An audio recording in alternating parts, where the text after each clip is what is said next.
Thanks for coming. I appreciate you having me. I gotta think that you are the only native Minnesotan in the Craft Emporium tonight, and maybe even in Bellefontaine. Are you the only Minnesotan in Bellefontaine? We prefer Minnesotite. Oh, no, yeah, we don't. really? I'm just messing with you. No, Minnesota. Is there other Minnesotans It's in our just midst? Minnesotans. Is there other Minnesotans in our midst? I don't believe so. You don't know anybody else from I don't Minnesota? know anybody else from Minnesota. Where is Becker? Becker's not the town, or is the Becker town? is the town. Yep. Where is that? It is about 45 minutes northwest of Minneapolis, St. Paul. How big a town? When I was there, graduated high school, it was one stoplight, but it was right on the edge of Highway 10, which ran from down about 20 minutes outside the cities, ran up to a town called St. Cloud, and going up to the Iron Range. St. Cloud's a decent Yeah, sized St. town. Cloud's decent. How many kids you graduate with? I graduated like 51, 52. Right now, it's gotten a lot bigger. There's about, I'd probably say about 120, 130. A little bit like West Liberty Salem. I graduated with 68, Yep. and now they're graduating like 100, give or Yep. take. So I don't want to talk all night about you, no offense, but we only got so long. Yep. But I do want to eventually get you on here for like a Roy Firestone situation. You remember Roy Firestone? Oh, yeah. I always thought when I did this podcast that my goal was to make someone cry. Remember Roy? That was his thing. Oh, yeah. Especially Rod Tidwell on Jerry Maguire. He Oh, really yeah. made him cry. But I do want to at least touch on it because a lot of people, if they listen, which a lot of people do listen, we get about 1,000 views. I don't know how long they listen for, but they do listen. How do you get from Becker, Minnesota to Liberty University? So you attend Liberty University where you wrestle. Yep. What's the connection there? So after my junior year of high school, I wrestled with Athletes in Action. Got to wrestle down in Ecuador and Venezuela. My head coach at that time, his name was Jesse Castro. He is currently the wrestling coach at Liberty. And now that they used to be a D1, and when I was there, they dropped the program for Title IX after my junior year in the summer of '95. They brought it back, had I think 7 or 8 national qualifiers, and then like 2 weeks after the national tournament, like 2010 or 11, they dropped it again for Title IX. How'd you get to Liberty though? Through Jesse. Okay, so he was Jesse was already my connected. coach on the Athletes in Action trip, and he had wrestled for Liberty, so he had gotcha. called up Don Schuler, who was my college coach, and said, "Hey, I know you're looking for a 118 pounder. We got a kid who can wrestle for you." Did you stay one? So was it always 118 when you were in college? It never went to 125? No. Matt Dern was at 125. And Okay. That pretty much kept me at. But there's no 18 now, right? No. It's all 25. Yeah, It starts- I really wish that would have been when I was there, because that was a brutal cut for me. You mentioned Matt Derlin. Yep. So Matt Derlin attended Liberty, wrestled varsity for Liberty. I believe Steve did as well. Yep. Jeff wrestled at Penn State. Jeff Russell at Penn State, Ever at then Liberty? Purdue, and then he was my coach at Liberty. So there was a big Derlin connection. The only person that never attended Liberty would have been Tim, who Yes. went to Purdue. Yep. So the Derlin family from West Liberty Salem. So you're a 92 high school grad? 91. 91, and you spend how many years at Liberty? All 5. So then at some point, there's a gap there. We don't necessarily have to fill it in, but you come to West Liberty Salem in the fall of 1997, Yep. and that's a Derlin connection. Yeah, I actually moved to Ohio in the fall of '96. Matt was working up at Lima Senior, and he went to work for Jeff Jordan camps. And I took over his job for about 5-6 months. I was an in-school suspension teacher at Lima Senior. I forgot that. I knew that, actually. I totally forgot about your Lima Senior connection. Yeah, So that was quite the job. now, why are you're just basically, they're your buddies, and you're kind of a free agent at that point in your life, and they're like, hey, you can come to Ohio, and it sounds like a good idea. Matt was my roommate my freshman year. Jeff was probably one of the biggest influences in my life in college. And then Matt was one of the groomsmen in my wedding. So he was just... You weren't going home? Nope. I was getting married to my wife, Lisette, who's from New York. She's Puerto Rican, and I don't know, there's probably less Puerto Ricans in Minnesota than there's Minnesotans in Ohio. So, Gotcha. Yeah. Okay. So you come back, and then I'd forgotten that. So then you're at Lima for a year. Then at some point, Tim Lyle, who's the head wrestling coach, circa 1995, 96, and the spring of 97, my sophomore and junior year, he quits. Someone obviously tells you, hey, West Liberty Salem needs a head wrestling coach. Yes. And I remember the first time I met you, I was coming off the field at West Liberty Salem, like on a Thursday practice. We were on the game field, and we're coming off, I feel like it's towards the end of the season, and someone walked you out and introduced you to us, which wasn't many of us, but we had a small team. Yep. So you were our head coach. You were the head coach at West Lib from 97, the winter of 97, 98 through what, 02 maybe? The 02 state tournament was my last at West Liberty. You came into a West Liberty program that, was coming off of the Derlin era and Eric Harmon, but it still we had nice kids. We had 4 state qualifiers your first year, 4 state qualifiers your second year, then a little tiny lull, and then you had, kind of were turning the corner towards some really good kids coming, and then the Graham machine derailed a little bit of that. I mean, people that know wrestling know that Kobe Boyd, David Thompson, Aaron Hart, and I'm missing one. Jason Marshall. Yeah, obviously Jason Marshall. We're all 4 homegrown West Liberty Salem kids, and those 4 dudes would have been hammers at West Lib with you.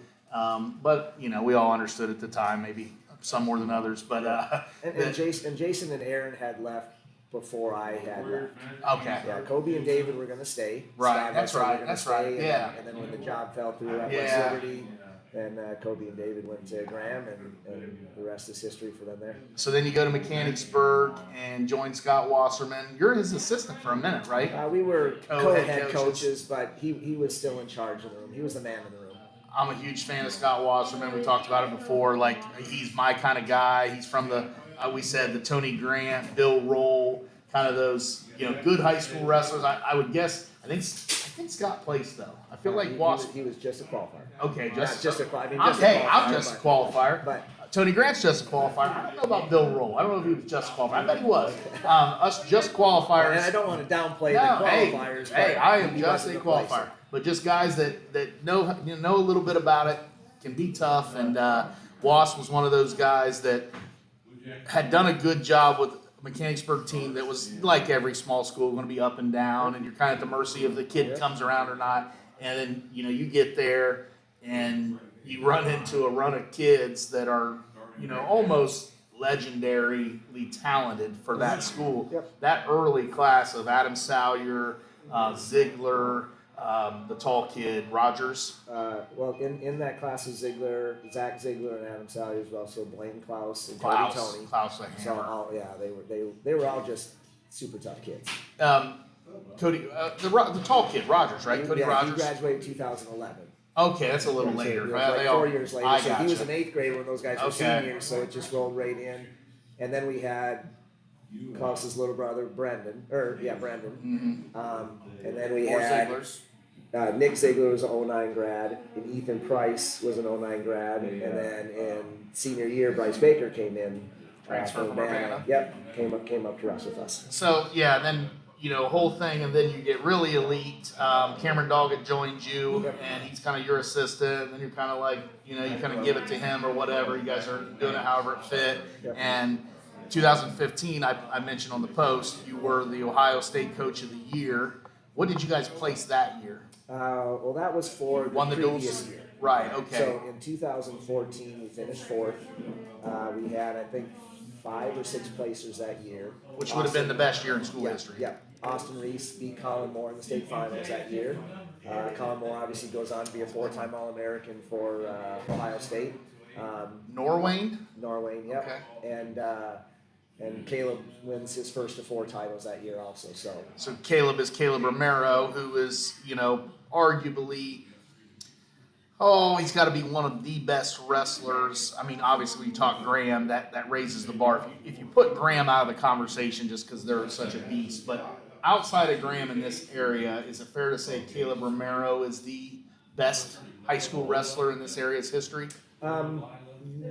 Well, yeah. If you look at all credentials, because they have All-American. Yeah. If you took out Graham, he's the only 4-time state champ from the area.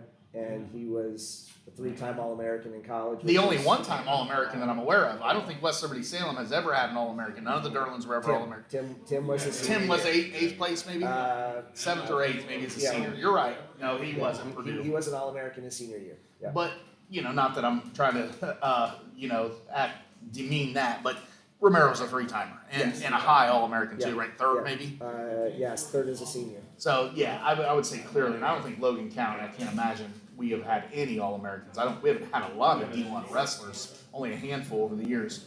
So, you end up winning the state title in 2016, 17. You're technically not the head coach at that point. No, Cameron is. Yeah, after 2014 season, I had brought Cam in for a practice in 2013, knowing I was going to step down because my daughter was going to be a freshman. My oldest was going to be a freshman, going to join the swim team.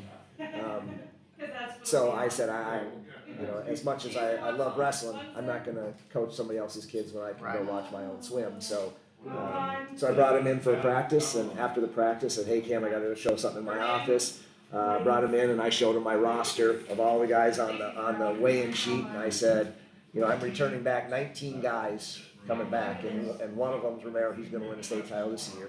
And I got another one, Ryan. He's going to be a state champ. I got another one, Tyler Wetzel, who, shout out to Tyler Wetzel, just passed his RAF schools. He's an official Army Ranger now. Wow. Tough dude. And then I knew Tanner Smith was going to be coming in. So I'm like, I said, this team will win the state title. And he goes, okay, why are you showing me this? And I said, I'm going to be retiring at the end of this year. Nobody knows, but do you want to take over the program? And he was like, I got to talk to my wife about it. And I said, well, if you don't take it, you be a fool.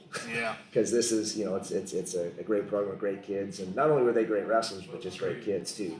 So he came in, and I knew I needed someone that had the street cred of a 3-time state champ and a Fargo All-American and, one Ironman and Beast of the East and all that type of stuff. So he came in right away. And he could still go. Dog got hurt in college. Yep. Is that right? Yeah, I had a herniated disc, or I think maybe broke a vertebrae in his. He's Purdue as well, right? Yep. Yeah, he was a hammer. I remember him in high school. He was an absolute hammer. So tough. One of the better, as great as Graham is, he's probably in that top 10 list of Graham kids that I saw, and that's a pretty good top 10 list, maybe even more like top 5. So at that point then, pretty quick after that, 17, 18, 16, 17, 18, you come to Bell Fountain. Yep. So you like you talked about, your daughters have always gone to Bell Fountain. Both have now graduated from Bell Fountain.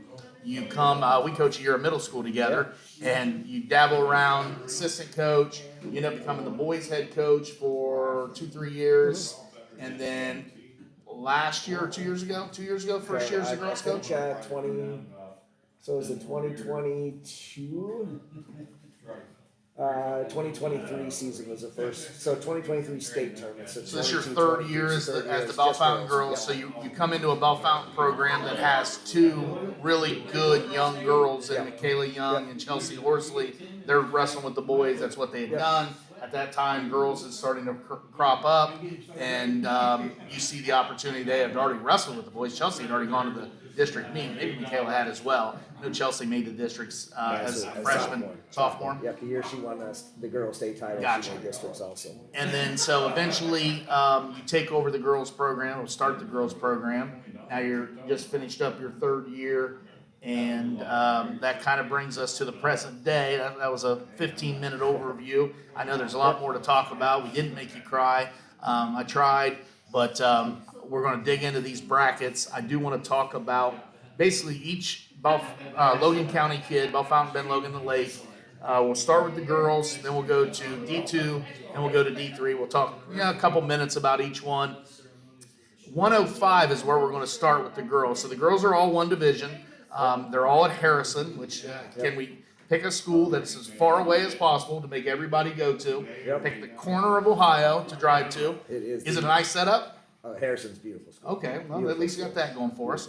And we start at 100 with the ladies, but there is no area contingent at 100. We're at 105 with Bellen Palmer, who is our Garage Sports Athlete of the Week. She was a sectional runner-up. She lost to the girl from Urbana, Liberty Nye. That girl's pretty good, right? Oh, yeah, she's national good. Okay, she was number 1 girl in the state? Number 1 girl in the state. She was a Fargo All-American last year.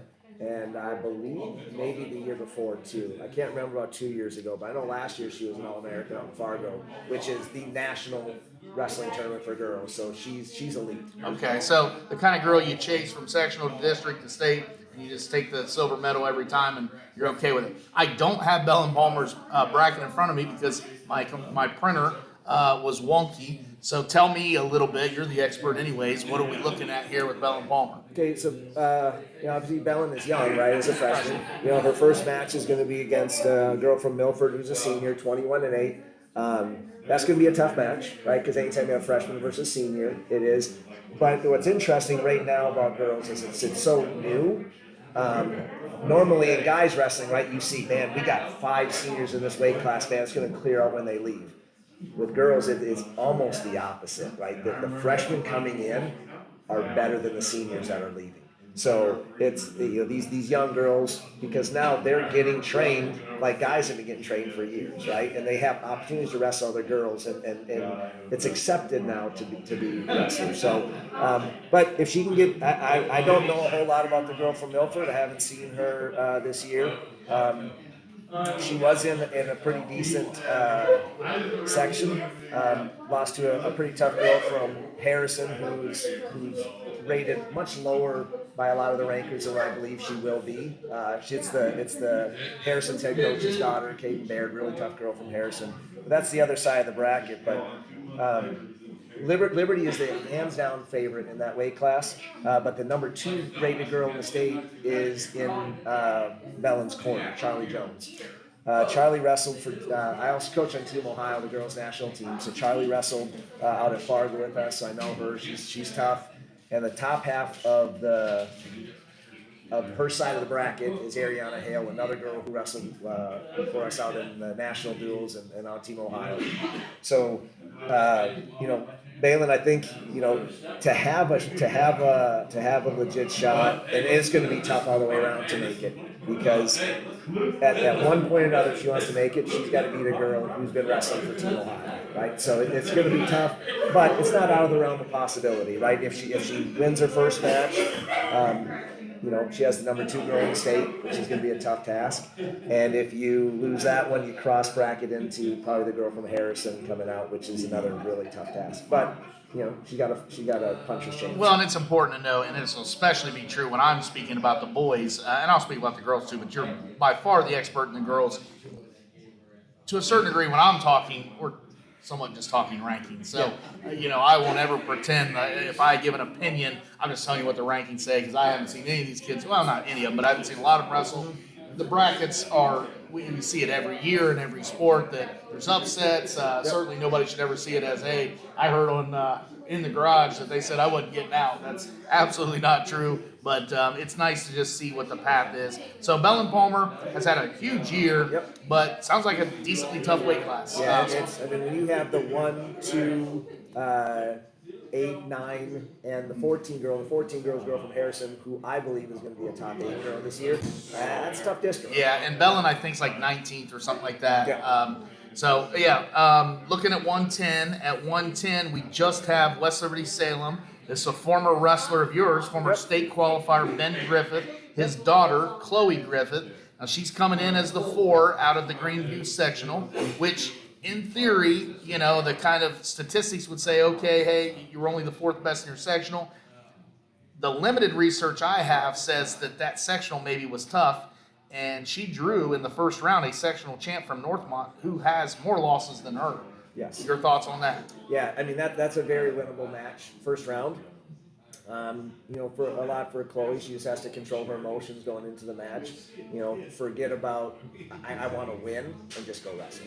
She's an athlete. Yes. State champion. Yeah. There are very few girls, I'd guess, in this thing that are state champions. A few of them probably state wrestling champions. I bet there's not a whole lot of other girls that won state titles and other things. And in this bracket, there's not another state champ in the bracket besides her now, and she's just a junior.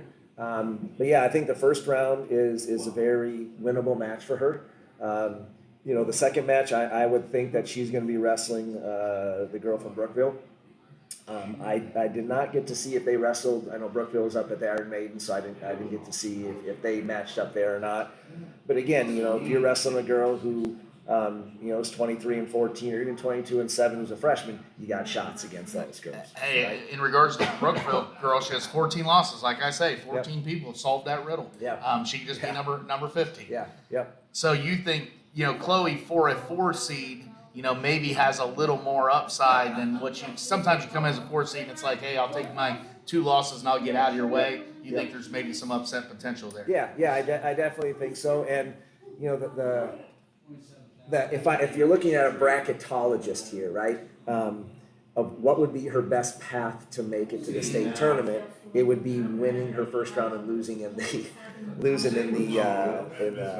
quarters. And to explain that, so if you lose in the first round, you drop straight down in your corresponding spot. If you lose in the quarterfinals, you cross bracket, correct? Yes. And then in the semifinals, you drop straight down as well. So the only way to get on the other side of the bracket is to lose in the quarterfinals. Yes.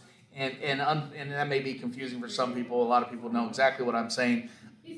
Unfortunately, the nature of brackets are unfair, and we're at the mercy of the draw, especially when you're taking the top 4 from a sectional with 3 other sectionals. We've seen this time and time again in wrestling, and I've had this debate, and I know you stand on the side of you're actually, maybe you're not on record as saying this, you would consider taking a dive if you felt like that was your only path to get out. That's been debated at times in the past. Yep. I have always said, I've never been in that situation, but it kind of creeps me out to think but I get it. You're saying that the top 4 deserve to get out. Yes. And it doesn't always happen. Correct. To me, I look at this as a qualifier tournament. Right? You can't place at the state if you don't make it out. And it's a very rare situation. There was one that happened a couple years ago with a guy where if he wins his first match, he wrestles a returning 4th place, who he never beaten. And if he loses that match, he would have cross-bracketed into either Kolodzik or Gamble, 2 defending state champs. Which, if you win the first match, you have 0 chance making the state tournament, right? So he texts the guy, loses in the go-to state match. The guy he texted comes back and places 4th. So he was definitely a top 8 guy in the state, but doesn't go, right? Yeah, no, so I get that. It's hard. Like, if you step on the mat, I think you try to wrestle the win. Now, would you forfeit, right? Yes. Now, here's where the state has really screwed this up. They do not have a true 4th place match. If you want Another round of wrestling, though. If you want to just get rid of that, if you want to get rid of people wanting to take a dive or play in the brackets, you just have a true 4th place match where if you didn't wrestle the kid who took 4th and 5th place didn't wrestle each other, they wrestle. If they've already wrestled, you don't have to do it. If they've already wrestled and the 4th place guy beat the 5th place guy, the match doesn't happen. But the 5th beat the 4th, then you wrestle that match again, and you go, right? Or if they haven't wrestled, you wrestle again. Yeah, And you had a couple matches at the very end of the tournament. And the people that are staying would want to stay for the 5th place. Now, the 4th place guys maybe Yeah. not. But, all right, so moving on to 115. I think that we only have, I believe it's Maya Ankrum, sophomore, 22-18. She's also a 4 out of Greenview. Now, I look at this and I say, I don't know Micaiah Lima of Talawanda, Oxford Talawanda, but she's 6-11 in the sectional champ. So I think Ankrum has found the sectional champ she was looking for. Yeah, so you look at the other girls from coming out of that section. The number 2 was 16-17. The number 3 was 12-20, and the number 4 was 5-7. What's going on down there around Cincinnati? It's one of those weird things because where Harrison went for their section was a pretty tough section, but every once in a while you have holes in weight classes, just like you do every once in a while. And the guys, we go, how did those guys get it out when we were fighting to get a 4th place and they're coming out? Do you know anything about these 2 girls? Let's assume that Ankrum can win this match. She's also got in the other part of the quarter a 14-loss Fairfield girl and an 18-loss Northmont. Yep. Neither of them are returning state qualifiers, returning state placers. But I know the Northmont program is their coach, Scotty. Scott Newberg? No, Scotty Pergram, I think Pergram. Really good dude. Has his girls ready to wrestle, pretty tough, and they wrestle a fairly tough schedule too. Were they there? No, this is the first year they hadn't come because they have a lot of younger girls. But they stay down in that south area a lot more. So you're wrestling Harrison a lot. You're wrestling Lakota East a lot, who are just some powers in our state. So of those 18 losses, you could have 6 or 7 of them from the same girl. Right. Well, that's true, and these records are certainly somewhat misleading. But for a 4 seed, if you're Maya this- Ankrum, you're saying, hey, This is the absolute dream spot. I like it. Yep. Moving on to 120. Looking for who we have here. This is Carson Newkirk, a former Bell Fountain girl. You would have coached her freshman at Indian Lake. She's 20-12. She's wrestling Evelyn Stockman of Dayton Northridge, 18-5, so pretty good record in the 2-3 matchup. I'm guessing this Taylor girl in that quarter might be a hammer. She's 43-6. I don't know if you have any kind of data on this rankings wise. Yeah, no, she's. I didn't see that she was at least ranked in the top 10. Okay. But when you have and again a senior, Carson she's got all the athletic ability in the world. But how do you handle big matches? Pressure, right? I really hope that Carson goes out and goes, I have nothing to lose in these tournaments, and you just let it fly, right? Because that, as much as they get so nervous and you want to win so bad and you tighten up, it almost does the opposite. It helps you lose better. I've done it. Yeah, if you just go out and just open up. Now, if you really wanted to make me cry, we'd go back to that match. But I would cry too. That would have got me. Yeah. But if she goes out and just opens up and just wrestles hard and gets after the girl, she's got a shot of definitely winning that first match, going second. But I mean, it's what girl shows up, which is kind of cliche, but it's true for every and it's all sports, but it's certainly wrestling, maybe even more so. Just the pressure and how I think back to big matches, and when you're tight and you're nervous, how much of a different wrestler you can be than when you're loose and letting it fly. I mean, you can be two completely different wrestlers, and that especially at a level where people are still developing as wrestlers. Now you get to elite wrestling, you're going to find a lot less variance in their performance. Yep. But the lower someone is down the rung, the more the variance is. Oh yeah. I mean, you see that with guys and girls that are first getting into it. I mean, it can be turned into a brawl, and who knows what's going to happen. Yep. Whoever falls on top. But Yep. that'll be interesting. So, Indian Lake has a lot of good girls. We're going to continue to talk about a few. Philip Mackessy's their head coach. He's a former boys coach, old nemesis of mine. I wrestled him in high school. You would have coached me against him a couple times. Yep. Moving on to 125 pounds, we have Bella Hughes, who is a former athlete of the week, Garage Sports. Bella is, to me, one of the top girls wrestlers in the county. Yep. She is also a former Bell Fountain girl. Yep. Transferred over to Ben Logan. She's 33-8. Had a fantastic freshman year. She lost in the sectional to this Greenan girl, who I want you to tell me about her. She's 51-3 sophomore. Yep. She as good as that record sounds? Yeah, I mean she's rated 5th in the state. She hasn't had.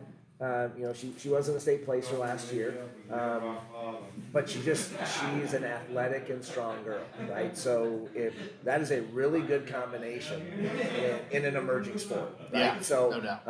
I think Bella went out last week, took her down, was winning, gave a reversal, got cradled and pinned, right? So What about a strength thing, maybe? Maybe a little bit. I think Bella just got out of position too. We coached Bella was at Bell Fountain from kindergarten through 6th grade, and then they bought a house in Ben Logan District and moved out there. So all these girls who Carson and Bella, I have a little special interest watching them. And Bella has is uber talented, but she just got her head you get out of position, and if you get out of position, you're in trouble, right? And this girl's pretty strong. Now, for her, definitely winnable match in the first one, right? If she sticks to her game plan, I think she should beat this girl from Claremont Northeastern. I think she's just better than her. I've watched the girl from Claremont Northeastern. 27-7, good record. I just think Bella's better. The tough match will be the quarters. Kelsey King is rated number 4 in the state. She was 7th in the state a couple years ago. And last year she got a hellacious draw at the state tournament, ended up not placing. I think lost to the runner-up and the 3rd place girl in her before placing, right? That's pretty bad luck when you hit that. But super tough girl, super athletic girl, and Kelsey King is an absolute pinner. Just has zero fear when she wrestles. So, but I think she's got she's the 3rd highest ranked girl in the bracket. So for her, it's just can she avoid tiny mistakes that lead to big trouble? Just looking at the bracket, unfortunately, the thing that I printed out doesn't do the match numbers. It says null every time. I don't know why Baum's page did that, but I know how the bracket works. So assuming she would lose to Kelsey King, just for the sake of argument, she's going to cross bracket to the top, and then she would face, in theory, the loser of the semifinals. So on paper, you're saying Miamisburg. It's going to be Miamisburg or my Green. guess would be the Harrison girl. Okay. Yeah, because Greenland's clears through probably. I think Greenland clears through. Which is what Bella fairly Hughes wants. easy. I mean, she doesn't want to see her in the Correct. Conti semis. So, yeah, you're talking a Harrison girl or a Miamisburg. My guess is, Bella's going to need to wrestle well, and she'll find herself, in a dogfight. And those kind of matches, you expect that to have to get out and get to the state tournament. And that's good for girls wrestling. That girls, as the sport grows, it gets better. It should get harder, and you want it to be harder. That's why people want to watch. If it's easy, then it's not that interesting. And the best girls, they don't want to go, oh, give me the easiest path, right? They want tough matches, right? And I think she has that mentality. At 130, we have an interesting situation where DM Martin got in as an alternate, so she's the 5. And I like how they do that now. They list them as the 5. That's kind of nice for a guy like me that's looking at it. So what that means is she was the sectional 5th place finisher, which makes her a district alternate. Something happened in her bracket, and then they place her into the 4th spot. So they move other people around, correct? Yes. They didn't always do that. At first, they were kind of dumb about that. They would put you in. If the 1 was out, you'd get the 1 spot, which is ignorant. So they did it right now. Obviously, DM Martin, is probably a situation, and we don't want to write her story for her, but coming in as an alternate, she's happy to be there. Oh, yeah. She's been practicing, hoping something happens. She looks like, the good news is, she's drawn into a number 1. Let's just assume this Liberty Johnson. She's Claremont. tough. Okay, Liberty so stuff. she's tough. Yeah. There looks to be a path to a win there, though, in the Conti round. If she would lose to Liberty Johnson, you're talking Amina Green of Linton Woods, who's wrestled 4 matches. And I don't know Amina's story, but it would only be her 6th match when she wrestles her. So if that's her. Moving to 135, we have Addie Roby of Indian Lake, 27-14, number 3 seed. She draws into Adina Ismail of Cincinnati Northwest, who's 4-10. Sounds like a win. A really bad record. My guess is that's a weak sectional. Do you know anything about the girl from Fairborn, Serenity Almer Ernest, that she would maybe face in the quarters? No, I have. I've seen her wrestle, but it was one of those that I've seen her just kind of in passing. I wasn't studying her to try to break down a match strategy versus her or anything. Just a physical girl who will go, right? So. Which is what you expect in a quarterfinals of a district, right? Is there any hammers in this bracket? Up at top, Gwen Matt.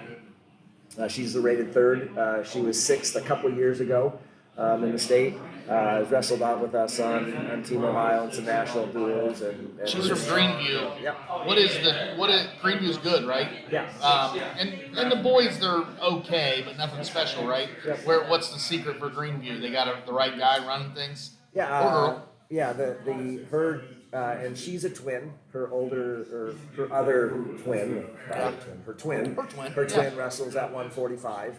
And her mom and dad are both heavy into. They're the wrestling coaches. Mark Matt, I always get he put 2 first names out. I'm going to be flipping them around, right? He's the boys coach, so he does both. They're heavy into USA Wrestling. They're both freestyle officials. They coached with us on Team Ohio at the duels and stuff before. Just a great, super awesome family. And then, I know you talked about in the past, I've been listening to your show and your podcast.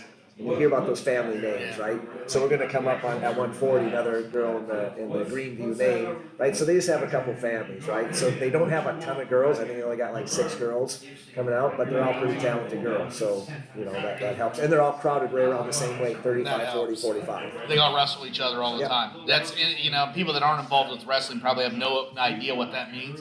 But if you have kids spread out, it doesn't do you much favors, because if your 100-pound girl can't wrestle your 190-pounder, it just doesn't work. So, moving to 140, Looks like we've got one of our better ones, Augusta Biederman.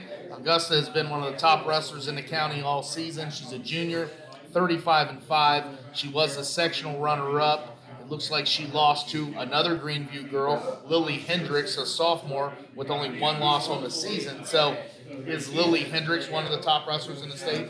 Yeah, she's rated number one. She's a sophomore, was a runner-up last year at 125. I think she lost like 4 or 5 matches last year, all to the same girl, Lacey Nick, who at the time was from Northmont, now is at Olentangy Orange. So Lily is. Hey, that's when you know girls wrestling's arrived when they start transferring. Now you know it's getting real. Now it's getting real. So yeah, Lily is just uber tough. So no shame then for Augusta. Yeah. Is there a chance Augusta's the favorite in that quarter bracket? I think she is. Augusta's just tough. Like, she's a tough, physical, athletic girl. It'll be a pretty good match, I think, between her and the girl from Lebanon. That girl, I'm assuming they're both gonna get beat in the quarters. The girl from Lebanon is tough. I've seen her compete before. Not extremely physical. I think Augusta's a lot more physical than she is, and I think she'll get hurt. The semi match, I recognize that name. 100% against Deer Wester, Riley Deer Wester. Her sister, I feel like, was a name, right? Her sister Chloe? was a 4-time state champ, Chloe. She beat Chelsea, and Chelsea Okay. won the state title in 2020, and then in 2021 and 2022 they met in the finals, and Chloe beat her both. So that's why I recognize the Yeah, name. and- What did Riley Deer Wester do as a freshman? Made the state tournament. I think she got beat in the placing match, but she's rated 6th in the state. So it's going to be.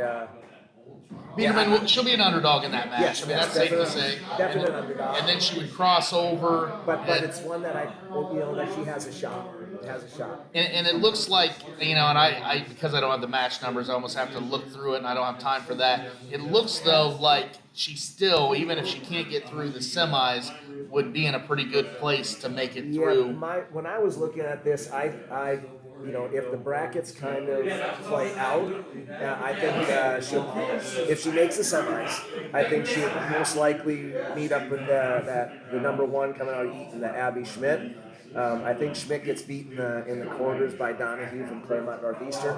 And again, we're always one headlock away from an upset. But Right. If I was looking at the bracket, I would think that it's going to be the Eaton girl and the Lake girl in the Dakota State match. Anytime you can put an athlete like Augusta in the match to go, then that's good. 145, we got another Indian Lake Laker, Annalise Rapp, Annie Rapp, I believe they call her, 23-8 junior, placed 3rd at the Greenview sectional. She's drawn into the 2 from Western Brown, Clarissa Hoskins of Claremont Northeast. In her quarter bracket, the number 1 is another one of these Harrison girls, which kind of feels like you want to avoid these Harrison girls. They're tough. Harrison's tough. Veronica Deca-Louis, 29-10, a sophomore. Anything you can tell us that stands out about this bracket? I do see the Greenview Matt name again. Yep. Down at the bottom, Matt. She was a state champ in 2023. Last year got injured, had season-ending surgery. 40 and 45 are just absolute hammer weight classes. So I think the girl from Harrison is rated 7th in the state. I got to see her wrestle last year as a freshman. But again, freshmen, that girl's in a good program like Harrison, you can change a lot from freshman to a sophomore year. I have not seen Harrison this year, but I'm really familiar with their coach Chris Baird and their assistant coach Rob Deerwester. A couple names we already talked about, Baird and Deerwester. Heavy into freestyle. They were the first school that started an all-girls wrestling club in Ohio called Athena Wrestling Club. Probably about 10, 12 years ago, they started a girls wrestling club, which was unheard of back then. Yeah. Right. They have such a good thing going down there that'll be a battle. But Rapp she's a good athlete. Yeah. Now she's a good athlete. Well, hey, and that is John, I believe's daughter, Yep. head football coach. Aaron, her brother, is a freshman. We talked about him the last couple weeks. He's the best backup that we're aware of and around. He's number 9 on Dubstat and is backing up Owen Pummel, so his season's now over. He was a heck of a football player. played against the Chiefs. And so Annie Rapp, is this a situation where you think, realistically she could sneak out of here? Yeah, it's so tough. This was the section that we went to. I had a girl at 145 who was made to the districts last year. Of the 16 sections in the state, the Greenview section was the least one that I wanted to go to at 145, because you look at the record of the girl who finished fourth. She's 22-11, finished fourth, and you see all these other records of people finishing fourth, 5 and 10, 3 and 11, taking high places. Riley Yelton I think she's beaten 3 or 4 of these girls in the bracket, and she finished 6th in our section, right? So our section was super tough, and Annalise wrestled really, really tough.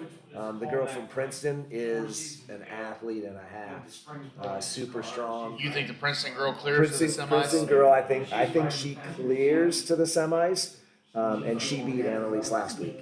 So and then if Annalise would face her in the semis, obviously she's an underdog because she lost to her. Yeah. If she doesn't see her, then she would then cross bracket because she had lost in the quarters, and she'd be looking at Lakota West, probably in that console quarters. Yeah. I think the top 3 girls are clearly Matt, that girl from Harrison, and the girl from Princeton are the top 3. Gotcha. 155. We're back to Benjamin Logan. Livy Aker. Again, another name. I don't know this for a fact. I assume Livy Aker is the sister of the Benjamin Logan 215-pounder Aker that we're about to talk about. And these are Ben Logan wrestling family. Livy had a losing record on the season, 14-16, but got second at the sectional. Maybe a weight class, you talked about the last one being so loaded, and this does tend to happen sometimes when one weight class is loaded, the next one has to, just by the law of averages, drop down a little bit. She draws into the number 3 seed, Colby Alexander of Miami East. I guess they probably wrestled.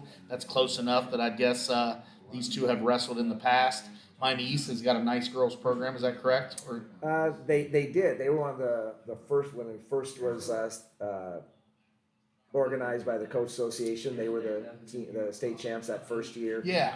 George Shorter was heavy into the girls' national program. Daughter Olivia, who is the only girl who's ever placed in the boys' state tournament. This super free girl who's, I think she's rated number 1 in the nation, wrestling for Otterbein right now.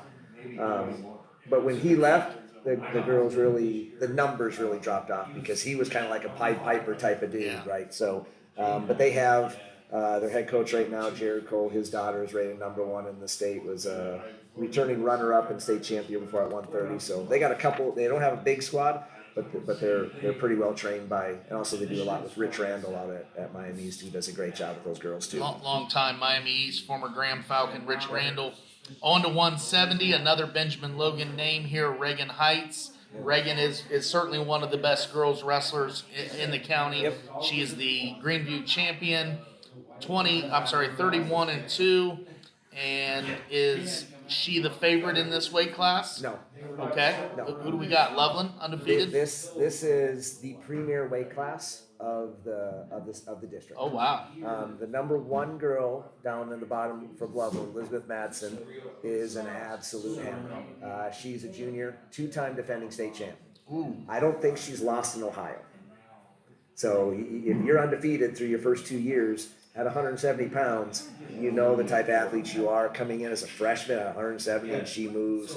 And she also did at the national level. This past summer, she was 3rd out in the 16U out in Fargo.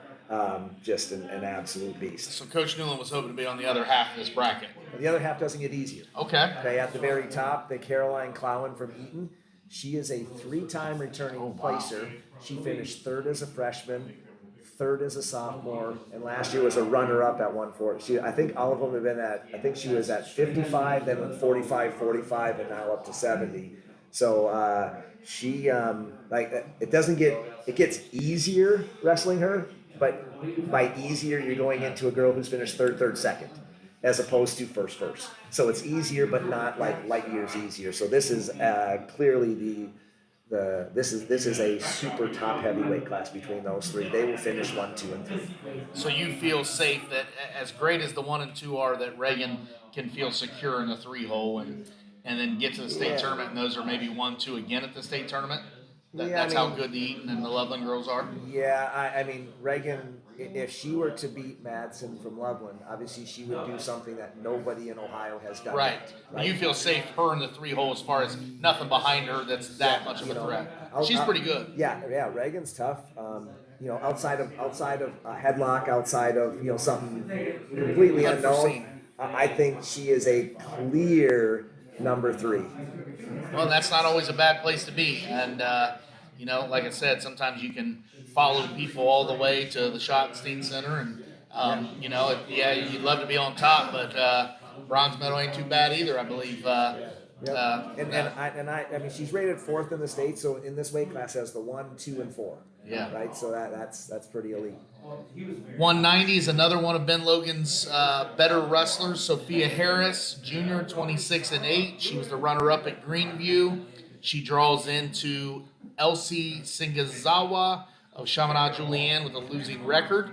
I'm going to call it. She's a favorite. Do we know anything about this girl from Milford, the number 1 seed in this quarter bracket? Caitlin McCann, 27-4. Yeah, it's another one of these girls who wasn't a state placer last year, but she's just an athletic girl. Like the boys bracket, do you see more variance in the upper weights?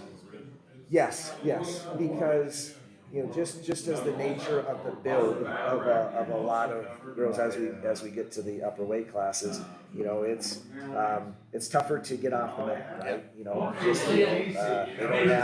have testosterone to just be forcing themselves up off the mat. Like we saw in guys, right?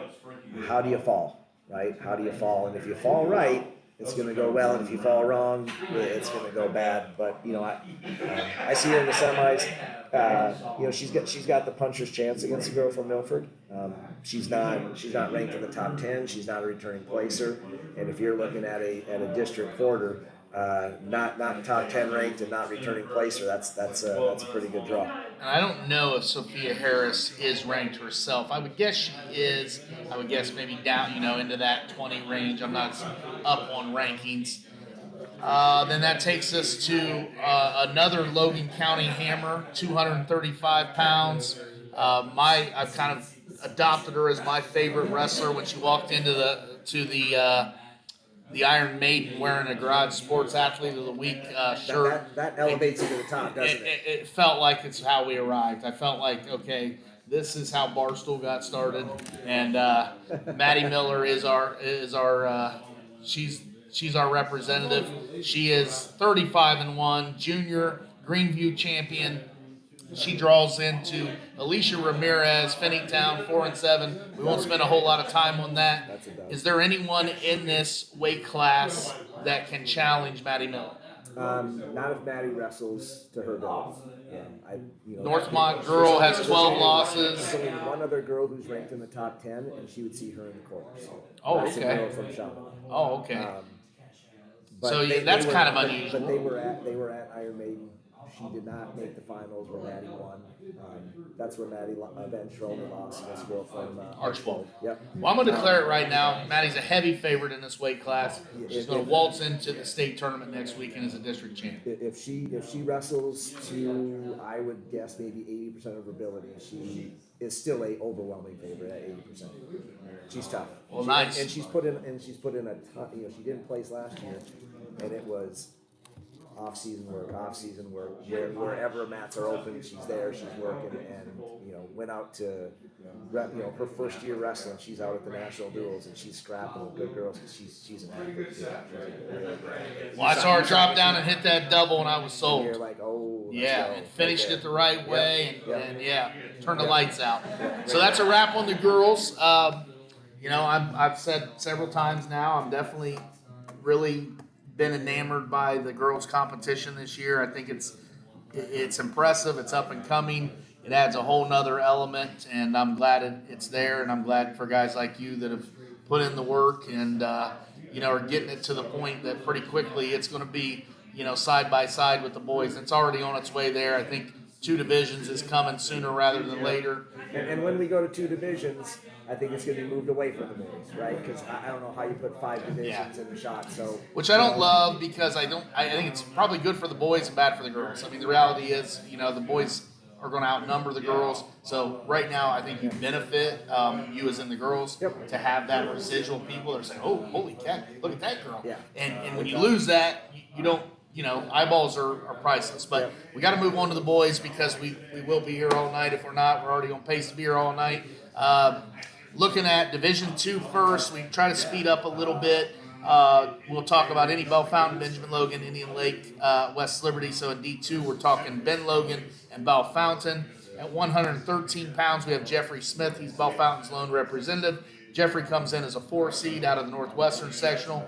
Draws in immediately to Alonzo Woody of Wilmington, 34-3. that kid can go. Yeah, the reality is here, when a guy like Jeffrey Smith, would like to probably win a match or two, but when you're coming in as that 4 seed, you know that life's going to be a little tough, and it wasn't like the sectional was extremely hard as far as the 3 as a Northwestern kid with 15 losses. So Jeffrey's had a nice season.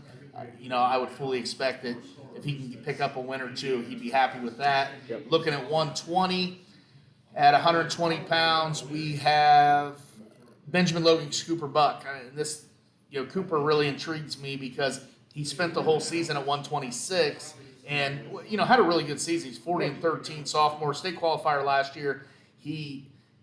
I think, and I may be speaking a little out of turn, his dad will let me know if I am. I think he was losing to the best kids. I think he would just, every time he'd wrestle one of the best kids, he would lose. Yep. And so they made the decision to cut him down. It wasn't an easy cut down to 120. And I think now all of a sudden he's got a chance. He's the number 22 ranked kid. When I say a ranking, I'm going to be talking Burrow fan. That's who I used. I told you I took off my Dubstat subscription just in time for me not to be charged for it. I highly recommend other people subscribe to Dubstat, though. He does a heck of a job. I think Cooper has a very winnable match in the first round. Now, this kid was mentioned in Burrow fan. Brady Byler of Marengo Highland, 34-13. I don't think it's like an easy first-round match. But I think I like the names. The good news is Brady Byler. Yeah, that is a good name. I like alliteration with names. Being Rick Reed, I think it's a good idea. And I think the quarters maybe gets easier, and I'm just basing this off rankings. Neither of those guys are mentioned in Burrow fan. Clinton Massey, McNick. I think you're going to see Cooper Buck in the semis. Now the semis, it gets really tough really quick. Josh Sheets is a freshman who comes to sales. He's the number 5 ranked kid. It is so weird for me being a former Wilmington veteran. We were actually at Goshen back in those days, but when I was the head coach, to think of Columbus to Sales and Bishop Watterson at our district is weird. And I know Graham has left, which, was great news if you were D2 Southwest, but then you're replaced with the Sales and Watterson. And I think it's been a net negative for the kids in the Southwest because I think the Sales and Watterson combined are better than Graham, I would guess. It's certainly deeper. Now, maybe the high end, I don't know, but, there's going to be a bunch of the Sales and Watterson names. You're putting 2 good guys in the weight instead of 1. At times, no doubt. And so Cooper Buck, I think it's safe to say he's an underdog in that semi-round. If he does lose to him, I think he's got a really good chance. It looks like Ross or London to get out, and he pinned the London kid at CBC. Yep. So I would say I will predict here Cooper Buck, state tournament, 2nd year in a row. He gets out in that 3-4 spot, and I think he's probably extremely happy with that. Yep. 132, so we don't have a 26-pounder unless I overlooked him, which is possible, and if I did, I apologize, is Cooper's brother, Carter Buck. Carter's a junior, 40-12. Carter has wrestled, it's a CBC foe in the first round, Jonathan Alder. I did do enough research that I know that Carter beat him a couple weeks ago.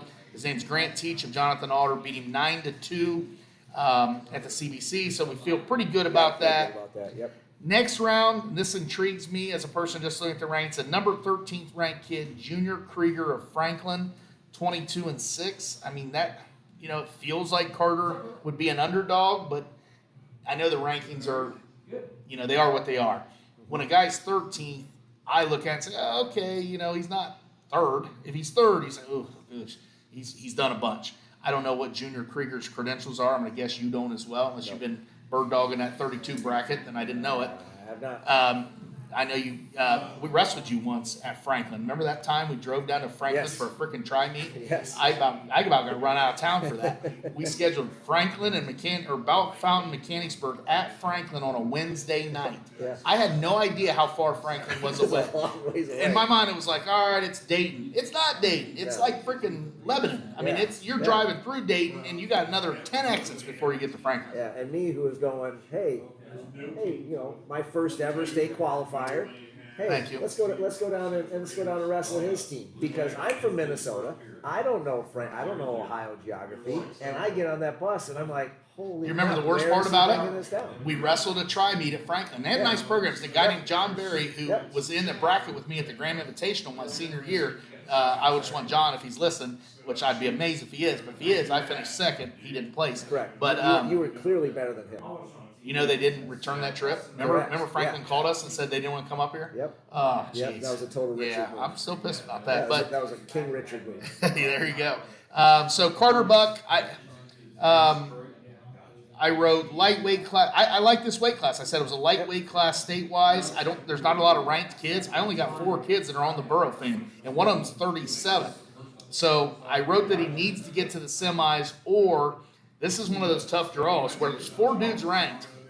Unless I looked at this wrong, if he loses in the quarters, he will wrestle the loser of this semi because they'll cross bracket. He will cross bracket. And he has a match before that to get to there too. He Yes. would lose to he would lose. He would wrestle the 5 or 9 seed, not 5 or 9 ranked in the state. So that Krieger match is a big match. Yeah. Because honestly, his semi match might be easier. I think if you're looking at just history of programs, if I know nothing about a kid from Franklin and Goshen, I'm picking Franklin. Yeah, no doubt. Right. So, a lot for Carter is, his younger brother Cooper has always been the kid who has a little bit more of an edge to him, right? And Carter needs to wrestle with an edge this weekend, right? A little chip on his shoulder, like his pops has. I think really highly of their dad, Jordy. And I know Carter and Cooper a little bit just when they were little. I believe they were in the club even when I was coaching. Yep. But Jordy, I'm a big fan of Jordy. He was a good wrestler for Tony years ago, and Jordy's a tough dude. And you said an edge. He's got an edge. And He's not backing down from anything. No, Jordy is. I text him every year on his birthday because he coached for me at Bell Fountain. Yeah. Actually sat in the corner for Jordan Crace's state finals match. So when Jordan won, I sent Jordy out to get the first hug. So Jordy owes me a Mountain Dew at some point. Yeah. And I said, hey, go put a medal on Crace's neck too. So I always send him with a picture from the state tournament, him doing that, and then I tell him he looks better in black and red, but that's beside the point. That's a tremendous thrill. I can't even imagine what that would be like. Moving to 138, we have Kyle Kibler, sophomore, Benjamin Logan, another 40-win kid. Ben Logan got a bunch of matches in. Kyle Seeley, head coach Kyle Seeley, he put that schedule. It reminds me of the old days of Sandusky, St. Mary's. Remember they would have I was 33-3 my senior year. Jared Opper was 62-4. Or probably not 4. Of those, 62 probably 0, right? Right. But of those 62 wins, probably 7 or 8 of them were forfeits. And you They went to the dual they tournaments would all go the time. duels, right? Where you wrestled 10 matches and Jared may have wrestled maybe half of one. I think Opper finished with 200 wins. Oh, more than that. Yeah, 200 He some. was 200 and something. Yeah, they wrestled a ton of matches. So Ben Logan's taking a page out of that. I wrote decent draw to win or place. He has a chance, would have to beat the number 9 or the number 4 to get out. I'm assuming, I guess I should say a little bit, Kyle Kibler, 40-13's wrestling DeMarco Calhoun of Hughes, losing record. We feel like he clears that. Then he matches up against the number 1 ranked kid in the state, Aiden King of Bishop Hartley. He can go. And I told you off air, I was shocked that there's 6 kids in the Wilmington district that are number 1 in the state. Aiden King is one of them. I have a lot of respect for Hartley. Kids that wrestle for those Columbus parochial schools just seem like they're always tough. They're always just versed in the sport of wrestling. The wrestling clubs in Columbus are really picking up. Crazy Goats is a former Ohio State wrestler. Tommy Rowan's kid wrestles for Bishop Watterson. Coming up. So they are. I mean, you put Tommy Rowan's and you put Ross Thatcher and I think Jager's Another former kids, Buckeye. Jager's kids Another former is in Buckeye. there, right? So and they got access to the Colin Moore's Run Camp Club. They have a lot of resources at their disposal right now. So Kibler, probably a prohibitive underdog to the King kid, Yep. but you know, But I the feel other like side he of it- places, and then he probably has to wrestle the 9 or 4. The 9 is, oh, there it is, Tommy Rollins. I almost overlooked it. The number 9 kid in his weight class in the state is Tommy Rollins, freshman. Tommy Rollins Jr., who his dad is one of my all-time, he is my all-time favorite wrestler. You know, Tommy Rollins was an absolute hammer. How many time national champion? Two time? and yeah. Runner-up as well? Runner-up one time, and one time I think he was winning in the semis and got hurt and had to default out to 6th. He was Ohio State, you know, he was an Ohio State star before Ohio State was what they are now. Like, Two-time Olympic alternate. you know, back then that wasn't that common for Ohio State. That's before the Stevers and Kyle Snyder. But And I haven't seen this Phillips kid wrestle from Tecumseh, but I think that it's going to be Phillips and Rollins in the semis, and I would not be surprised if Rollins was in that match, because I've seen Tommy Jr. wrestle, and that kid can go. well, the problem with the Phillips kid from Tecumseh is in the quarters he has the number 4 ranked kid from Highland, 45-4, Casey Clark, and the only person he lost to was Aiden King at the section. So yeah, Phillips might be the best CBC wrestler that's staying home, and I'm not rooting for that. I don't believe is Scott Herbert still the coach at Tecumseh. That's long gone. I've been gone a while. 144 pounds. We have Owen Weeks, one of Ben Logan's better wrestlers, 48 wins. Sophomore, 48-7. Owen is the number 14th ranked according to Burrow Fan. He wrestles Darius Jacobs of Hughes, 11-10 in round 1. We feel like that's clear that. Second round gets a little bit real. You've got a DeSales kid, which always makes me nervous. Reed Body, freshman, 21-15, number 19, against Valley View, who also has a program I've always kind of respected. The number 25 kid, Seth Porter, a sophomore. So, you know, he has a big quarters match, and he's favored to clear, but I wrote that he would have number 15 to get out if not. So if he can clear that, I think the semis, the other quarter bracket, it's vacated of ranked guys for what that's worth. I think he should clear that. Well, then he might be in the finals. If he doesn't, he could find himself wrestling Tucker Campbell of Franklin, because Mitchell Younger is in this weight class. Mitchell Younger, I would guess you know who that is. Yeah. Undefeated, 28-0. I want to say nationally ranked, maybe even A couple times state champ. Yeah, way up there. He is one of the best wrestlers in the state of Bishop Watterson, 28-0. So if Weeks can't get by, I'm going to call it DeSales. He would be facing Tucker Campbell of Franklin, 16-2, ranked 15 to get out. Owen Weeks definitely can get out, and I think he should get out, but he's going to at least have a couple matches that are borderline toss-ups. Skipping ahead to 165, we then have, got to find him, Hayden Heights, another one of their best wrestlers.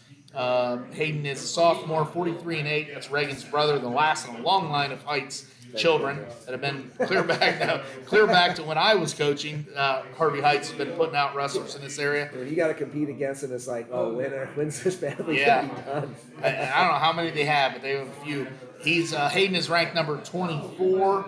He has a kid from Western Brown in round 1 that looks like that should be winnable.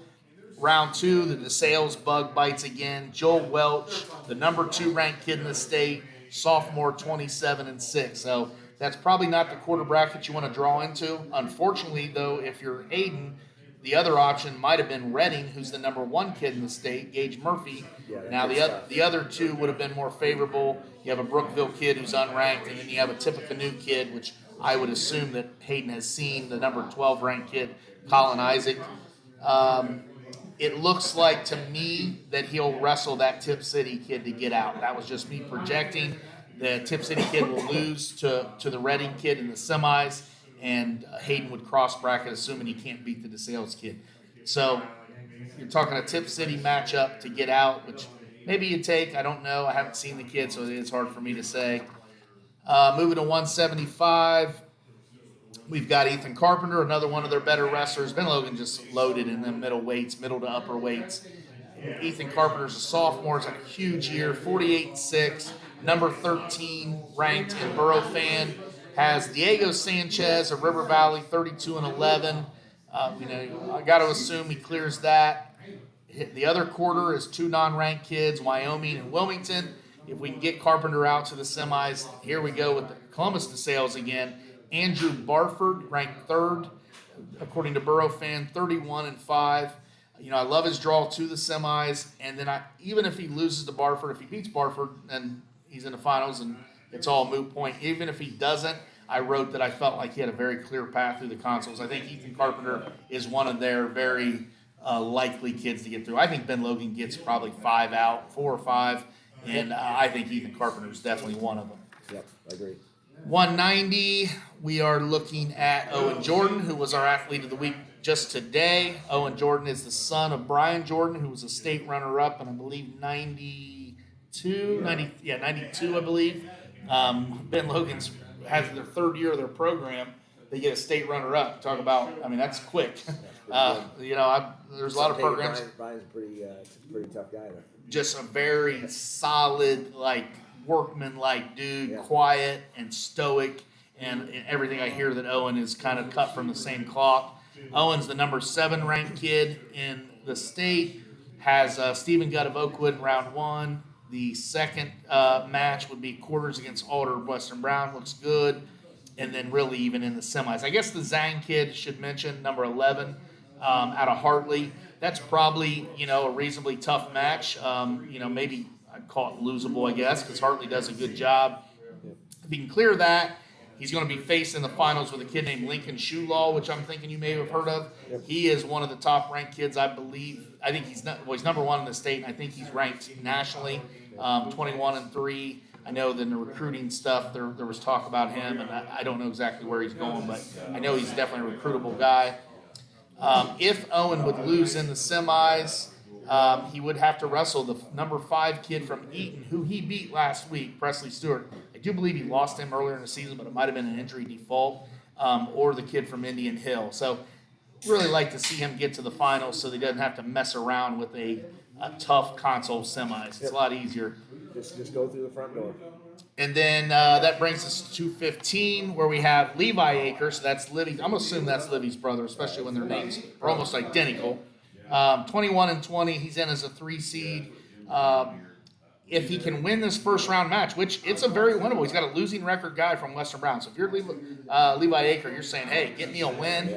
Now, round 2, he's going to be welcomed by a guy named Michael Boyle, who's the number 2 ranked kid in the state by Watterson. So if we can get Aker a win or 2, that'd really help Ben Logan in the team points race. Not that they're going to win the district, but I would guess, I haven't talked to Coach Seeley about that. I would guess top 5 is probably pretty realistic. If you're getting 4 or 5 out the state. You get 4 or 5 out, you're looking at top 5. And Watterson and DeSales are probably going to heavy points, which kind of clears out that 3 through 5.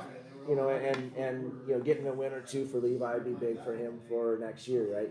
You didn't go to the districts and get whipped in a couple matches. I won. I belong here. I'm now your goals are set at the state tournament, not just can I get back to districts and win a match. Now I want to be at state tournament. So it's a big weekend for him. No, that's a good point. It's almost like checking boxes, and I always felt like that my own career. Not that's important, but I finished 4th as a junior in the districts, and back then they only took the top 3. And I think back, and I lose to a dude that I beat the night before. But had I beaten Josh Gerhardt of Miami East and gone to the state as a junior, how much easier the state would have been the next year. Because you would have checked it, said, okay, I'm done. I'm not so consumed with getting there. I'm worried about placing. And I think that's real with a lot of kids. Looking on to D3. So now we're going to have Indian Lake, who has been in D3 now for a few years, I feel like, and West Liberty Salem, who's always been D3. We'll start out at 113. Braden Rifle is Indian Lake alternate. So Indian Lake got 2 alternates in. Freshman, 21-14. Again, I wrote house money in my notes.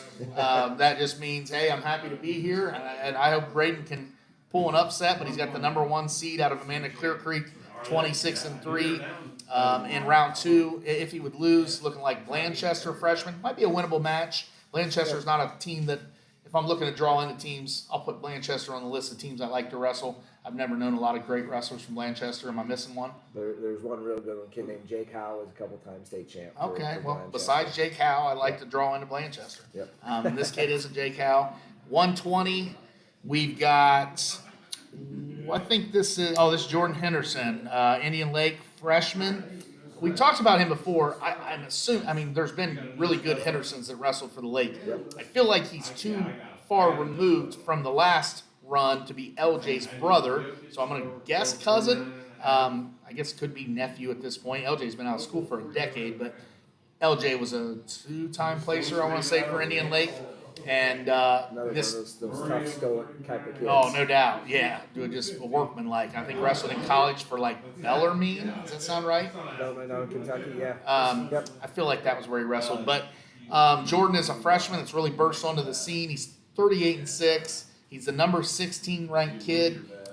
He's got a really good draw. He's got a kid from Centerburg in round 1. And then he would have the number 15. So he'd have the 15 versus 16 in the quarters. Preble Shawnee, which is a school on my list of I like to draw into. I don't think they have a long history of great wrestlers. A kid named Billy Wood when I wrestled. But that's maybe a winnable match. I mean, on paper it is. Get him to the semis, then you'd be looking at like Wayne Trace, number 6 ranked kid. If he would lose in the semis, he would have a non-ranked kid in his go-to just based off the bracket. And I wrote all this down, so I can't fact check myself live, but the gist of it is I think Jordan Henderson has a really good draw. Yeah. I would guess Jordan Henderson gets through. On paper, he's favored to get through. If anybody's booking these things, bet on Jordan Henderson. 126, Keyshawn Blackwell, a junior, 23-10, third seed, finished third at the Versailles sectional, which we've talked about off air, was a hammer of a sectional. Yeah, ridiculously tough. And you have a theory, and not really just a theory. Tell me why it's so tough. There is a reason. Yeah, I mean, it's, so they have how the state does it with how many teams go to a section. In order to be considered a team, you have to have 7 or more wrestlers in your school's roster weighing in. So if you bring 6 people to the section, you don't count. So they split the number of teams, which is 7 or more, and then everybody else kind of in the area just kind of gets fed into there. So like they don't exist. Like they don't exist. And they just keep adding up. Which is ridiculous to do it that They had like way, 23 teams, I think, at that section. 23 schools coming in. And the problem is some of those smaller schools don't have many guys, but they have a few studs. Yes. Like a Triad, and I don't know if Triad's in this mix, but the Awesome Mitchell is they have- number 2 in the state. Triad has like 2 or 3 really tough kids. But They I'm have not like sure. 5 people on Yeah, the that's team. what I'm saying. Yeah. I'm not sure they count. They don't. But then those 2 certainly count. They don't. Yeah, it's something that should be easily fixed by a state, because just as easy to count how many people have 7, you can just look and go, this is how many people entered into the section this last The year. good news is the state's really good at fixing things on all levels, and so I'm sure it'll be fixed soon. Yeah, I'll bet you on that one. All right, well, moving ahead to 120. No, we're still at 126. I'm sorry. There's 2 guys, Lucas Merriman, and he is the number 1. He's a guy kind of been in and out of the lineup this year. He's a junior, 16-7. He was a sectional champion out of that tough for sales bracket. And I think this was one of the weaker weights, and I think it's one of the weaker district weights as well. But I don't think Lucas Merriman got a good draw. No, His he first didn't. round looks like he clears, but then in the second round he wrestles Nolan Fraley of your old school, Mechanicsburg. Yep. Nolan Fraley's the number 11 ranked kid in the state, 31-7, and he's already lost to Fraley at the OHC, Yep. and I think Yep. it was like by quite a few points. Yeah, it wasn't particularly close. So he's a heavy underdog in the quarters, and then ironically, there's only 4 other kids in the bracket ranked. He will have to wrestle in the console second round because the way this is construed, the number 5 and the number 4 kid are in the same quarter bracket. He's going to wrestle a top 5 kid team in this, top 5 kid in the state kid in console round 2. Yeah. That's hard to do. Like, he literally threaded a very specific needle. And I hate to say this if he's listening or anyone that loves him listening, I don't know how he could have gotten a worse draw. Unless I'm looking at this wrong, assuming he can't beat Fraley, he is going to cross bracket, and so is that other quarter bracket. The quarter bracket he's with, correct? Yes. The 4-5, you see what I'm doing Yep, here? yep, And they yep. face each other. Yeah, that is not good. That's not the best. That quarters match between what I'm assuming is going to be Fraley and Merriman is going to be a massive match. Yeah, you got to win Massively that. important match. Either one of them lose, they're in trouble. Yep. They're top 5 kid in the state in a bracket that doesn't have many guys. Now Yep. there is 4 top 11 guys, but then everyone else is just kind of non-ranked. Yep. But Yep. moving ahead, we skipped to 138. I hope I didn't skip anybody at 32. We have Kyler Langhart of West Liberty Salem, guy that's kind of burst onto the scene. He's 28-10. Number 31, so he got mentioned in Borough Fan, but he's a number 4. I think he draws into the number 5 kid, Kesson, which there was Kessons when I wrestled. Yep. You would have coached against some Kessons. Yep. Delphos St. John's, 30 some odd 5. I mean, we're assuming underdog there. And I wrote a tough console second round. He would wrestle either the 4 guy or the 11 guy in the state. Another quarter bracket that's really tough. You got 11 and you got a 4. So Kyler, not a really good draw now. At least with him, he's a 4, so you kind of expect to get a tough draw. Moving to 150, we have Czar Dixon, who is also a 4 out of that really tough. This weight class, I feel like is one of the toughest. I'm not an expert on it, but I'm writing these rankings down. Czar Dixon's the number 15 ranked kid in the state, and he was 4th in his sectional. He's 33-7. He's wrestling the number 17 kid out of Preble Shawnee, 33-7. I'm guessing this is a monster match right off jump. And I'm guessing if you're John Nestor of Preble Shawnee, you're saying, what the heck? I drew into a freaking 4 that's a top 15 kid whose dad's the head coach. And he's a senior that has wrestled in a ton of big district matches. So I wrote great round 1 match, very interest quarter if win tough semi.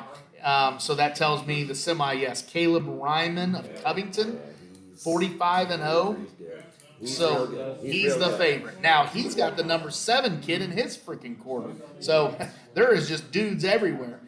I said losing round 1 makes it tough. He would wrestle the number 6 or the number 11. And then I said actually tough, whatever, man.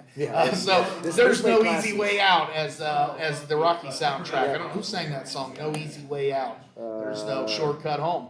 Is it probably the one who sang Eye of the Tiger, All of isn't them. it? Well, that's Survivor. They sing No Easy Way Out. Harmon knows. He's just not paying attention. No Easy Way Out. Well, it may have been like, who sang the... Oh, I had never heard of him. So we could have sat here till tomorrow and I wouldn't have known who sang that. Yeah. But, I'm rooting for Czar Dixon, his senior year, last go-round. Feels like a guy that should be at the state tournament. But, man, he found him a tough weight class and a tough sectional and a tough district. But the good thing is really outside of Raymond, I think that first match is the big one, right? First match is really big for him. But when you're Coach Dixon isn't one who says, "Oh, let me give you the easiest path." He's like, "Hey, it's tough. Let's go. This is what we train for." So Czar will be ready to go. He's a good kid, tough kid. I'm pulling big time for Czar. 165, we have West Liberty Salem's best wrestler, Silas Crable. He's a sophomore, ranked 23rd in the state. He's the number 3 out of the Versailles sectional, 30-7. And if you look at my sheet here, look how heavy the rankings are to the bottom half of the bracket that he found himself in. So he draws into the first seed, a kid named Landon Yunker, 27-1 from Parkway. His only loss was at the sectional tournament. Now, Parkway is not a team that I've ever known in wrestling. Didn't really have a program. Actually came to our JV meet at Bell Fountain years ago with their varsity team. So the fact that he's ranked 10th, Borough fan kind of knows what he's doing. So he must have done something, but maybe if you're going to draw into a 10th ranked kid, maybe Parkway's the guy you want. But the crazy thing about Crable is win or lose, he's going to wrestle a ranked kid in consolation round 1 or championship round 2.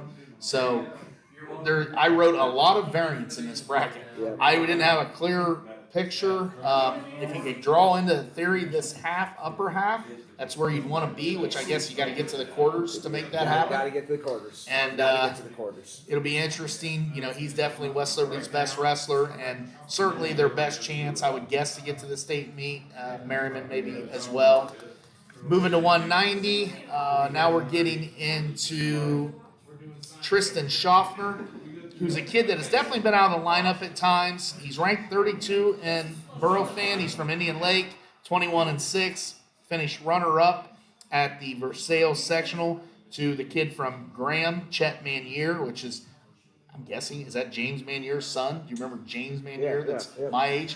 I'm kind of at the age where our kids would be in high school, even though mine are young because I waited. But Manier has been a name around Graham. This kid's a senior. But Tristan has a very winnable match in round one, kid from Fenwick. And then he has the number 16th ranked kid from LCC, a freshman named Carter Lester. If you get a quarter match against a freshman at 190, you are licking your chops because there's not many freshmen at 190 who look like men. Yeah, exactly. No, kids. that's a good point. Now, if he can clear that in the half bracket is your alma mater, or not your alma mater, your coaching alma mater, Ronnie Thomas. And he looks like a man. And so Ronnie is the real deal. He won Brecksville this year. Wow! I think in Mechanicsburg history, it's him and Caleb Romero. Yeah, you guys wrestled. It's a good list. And that involves multiple other state champs that we've had that didn't win Brecksville. So is Ronnie Thomas going to wrestle in college? I believe he is, but I'm not sure where he's going. But he is an absolute at the exact opposite of what you'd picture a freshman looking at 190. He looks like a senior at 190. Do you know if he plays football? I believe he did this year, okay. For sure. I know he didn't play all 4 years, much to Coach Force's chagrin. I guess. But yeah, he is a very big guy who looks extremely strong. So I wrote for Tristan Schaffner, I wrote drew into a winnable quarter. Yep. Have to beat the number 11 or number 17 in the console semis. And if he would lose in the round two, the quarters, he would get a very tough consolation round two where he'd get a couple ranked guys coming at him. So he's an interesting guy. I would guess he's a guy that they're probably saying, hey, he might be able to kind of surprise people. Yeah. And if you can put yourself in a go-to-state match, and that's where you want to be, right? You want to be in the room where those things are happening. 215, we have a little more of a defined look to it. We have Indian Lake's best wrestler, and really Logan County's best wrestler, most credentialed, Owen Pummel, who is the number 2 out of Versailles, got tech falled last week by Danny Hoke, another Graham, I'm assuming, son, Joe Hoke's son, I'm guessing. I think he has 2 kids on the team. Danny is the number 1, is the sectional champ, obviously. He's ranked 3rd. Owen is ranked 2nd. Now, obviously, if Borough Fan could rank him now, he'd probably at least flip-flop him. But Owen was 27-2. He draws into a Coldwater losing record kid. He clears that. His quarter match is, I'm going to guess, maybe enough to make him sweat. Ashton Clark, senior of Northmore, has nice kids. Yeah, Northmore is a good program. Those up north teams a lot of times do a good job. He's number 10. So, not a cakewalk. If he gets through that, he's still probably got a ranked kid in the semis. I'm going to guess, though, that Owen Pummel takes care of business, and we see Danny Hoke versus Owen Pummel round 2. Yep. I would be shocked if he gets tech fault again. I don't know the details behind that. I can't imagine that's accurate, that he is that much better than Owen Pummel. So, sometimes now you can speak to this. Day he was, right? 7-point moves probably make these techs a little easier. Is that fair to say? Oh, absolutely fair to say. So a tech isn't what it used to be. Like you can tech somebody easier. Yeah, I mean, if you have 2 takedowns, 2 backs, that's 4, you're up 14 right there. Right? And you got a broke guy on the mat because he's done. And I've seen it a lot this year where wrestlers they get taken down to their back, and in the past we would go, 5-0, hey, get an escape, start coming back, chipping away. And now for some reason they look and they go, oh, it's 7 points. It's still the exact same move and the exact same deficit. You do the exact, and actually it's easier to get 7 points than it was to get 5. Because I only need a 4 count, I don't need a 5 count, right? So it's easier to get 7 points than it was 5 last year. But there's something about the the psychology of these kids. They aren't quite understanding that, and it's a bigger number. Yeah, we once did a 5-0 deficit together at the Xenia district. Yeah. I went back to Xenia. Bellefontaine played at Xenia in their sectional basketball tournament. And I hadn't been in that Xenia gym. And as we were heading down, I said, "Well, I guess they have a new school by now." That's Oh, 27. No, it's still the same it's school. still the same one. And I love that place. And I really kind of almost like chilled up a little bit. Like, I haven't been here in a long time. Now you're almost going to get me to cry. But down 5-0, got thrown in the first 5 seconds of the match, and that's a nice thing about that newspapers.com. Some of these stories I've told to people, and they're like, you know how these stories go. Like, oh, sure. And I was able to find, I'll never post it on my site just because I'm not going to do that, but I was able to send it to me and I'll post it. and then you can repost it. Right. I was able to find even the Dayton Daily News article that I didn't know existed. I just did a search, and it talked about God being thrown me to my back in the first 5 seconds of the match, being down 5-0 and fighting off my back. And I tell my son we've done a little bit of wrestling, and he gets nervous about people around his neck, and I'm like, I used to be nervous about people around my neck, and you taught me that, hey, relax. I mean, don't freak out. You'll live. I believe I just choked you every single day. That's exactly what happened. As a senior, so he can be comfortable doing it. So I learned that if I just dig my hand in, get my shoulder off the mat, chill, I can wait till the bell and be down 5-0. And then you just start coming back, chipping away. All right, so last weight class, 285. We're up to the heavies. We have Christopher Timms, number 8 ranked Christopher Timms of Indian Lake, 25-4. He's the top ranked kid in the district. The number 2 ranked kid in the district, the number 9 overall, is Graham, who he beat last week, Wyatt Kimmerer, a sophomore from Graham. This has the look of a Chris Timms versus Wyatt Kimmerer's final. There is a kid from Carlisle, Isaiah Brady, that would certainly make Timms think about it in the semis. But I think Timms gets to the finals, and I guess I didn't know who he was before the season, and maybe that's just my ignorance. But he's had a really good season. Yep. Because Indian Lake doesn't wrestle a soft schedule, right? So 25-4, you're beating a lot of good guys. I'll find it interesting that the Buxton kid from Mechanicsburg is a really good athlete. So it'll be interesting to see him, and I think he's going to make semis versus the kid from Graham. They won't be scared of wrestling. And Burrow didn't mention him at all. No. That's hard to get 40 wins in heavyweight as a senior, and the prognosticator doesn't mention. He's usually searching for names. That's how that usually goes. Let me find somebody, because I know those prognosticators know that the variance, like we said, is higher at heavyweight. The guy that falls correctly sometimes wins. Sometimes they win. So you want to pull those out. The old Brakeman reports from back in the day, Brian Brakeman, he would mention more heavyweights. Like, you just never know where these fellas are going to fall. Well, hey, that was a very thorough. I think we did the biggest deep dive into the Wilmington, Troy, Harrison districts that was probably done tonight. Certainly in Logan County. But maybe even in Southwest Ohio. I think that was good, informative. There's a lot of good wrestling that's going to happen. Are you going to the state tournament next week, I assume? Yes, yeah. I'll be down there. I know we're going to be doing some work for Team Ohio girls national team. Myself and another coach will be down there talking to a lot of the state placers. We're really working on how do we recruiting for Team Ohio, and sort of talking through the process of us picking our national duals teams and how does that go about, and giving the information to the coaches and the girls, so if they're interested, this is how you sign up, this is how you let us know you're interested, and just the process of picking these teams. And we try to be as transparent as possible, because for our girls national team, we want to win, right? And so we want the absolute best girls in Ohio. Locally that you think is realistic?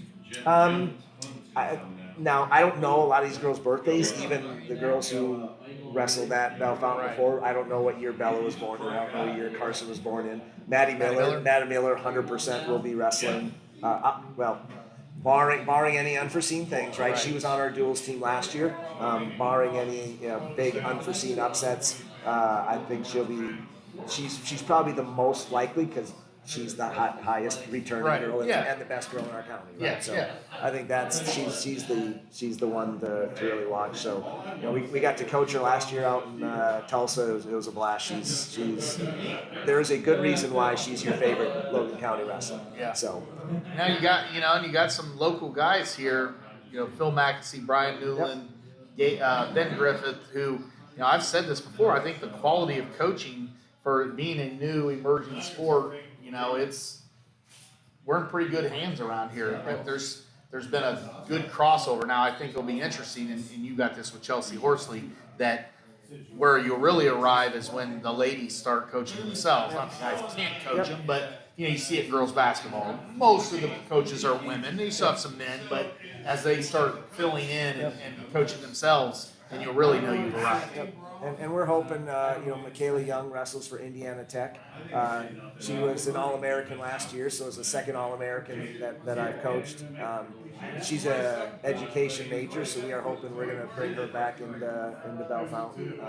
A lot of it is just providing opportunities for these girls. Chelsea is going to be starting a club after the state tournament, wrestling freestyle. Just giving opportunities for girls who want to continue and wrestle at an elite level. So, it's I got a lot of respect for Coach Maxey and Coach Newland and Coach Griffith and what they do.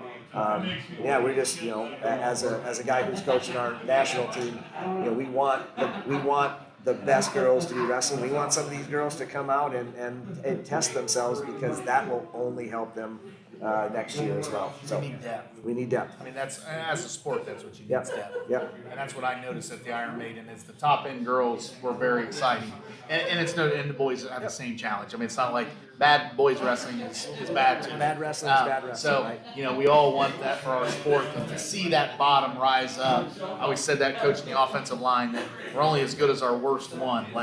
We want those bottom to be tough, and then we got something. So, all right, man, I appreciate it. I got to give one more shout out. My home team, Becker. As we were talking, I had an AirPod in, was listening to their duel. They just finished third in the team state tournament. Won an exciting 28-26 duel. If anybody from Becker is listening, if got a lot of questions. Got a lot. Yes, why? But it's exciting to see. Anytime when West Liberty does good, you look back as an alumni, you're proud of what it was. And I've got some articles on you, and I say this to everybody, and I feel like they think I'm lying because I have so many articles. But I think I shared the one with you. I have Brady Hyatt Becker High School articles, and I think I even got a photo in the one. Yeah, we weren't sure it was you. I don't think you were sure it was you. I wasn't sure it was me. Yeah. So, I got to go back and practice with them over Thanksgiving, just went in practice, and where it gets kind of where you're getting old is they're like, hey, you're the old guy that was down on the wall, one of the first placers from Becker. So state runner-up. So I never made finals, but thanks for reminding me that I did make finals. I thought you were. I lost 3 years in a row in the semi. So I also have a box score from you from Liberty. There's a box score when I was looking up the Durnlands. Yeah. It popped up as a Pennsylvania, and it's just. Please tell me it wasn't the match where I got rid for 6 minutes and 55 seconds. Right? Didn't go that deep. I lost 2-0. If it was a lose 2-0, it was a match where I got rolled for 6:55, and the time where I learned, hey, you got to learn how to get out of bounds. All right, man. Well, again, thanks to Craft Emporium. Thanks to the crew that's here. We got a nice crowd out here tonight, especially for kind of crappy weather, at least when I walked in. Weren't quite as loud tonight. We had a couple of the Capplers stay home, so we were able to focus a little better. But thanks to Brian Harmon, thanks to Hoyt Buckingham. Hoyt raced here because we were going to screw it up. We wouldn't have been on the air. Thanks to Paul Newland, Top of Ohio Radon. We always thank Paul every chance we get. Give him a call, 935-2806. See you next Thursday.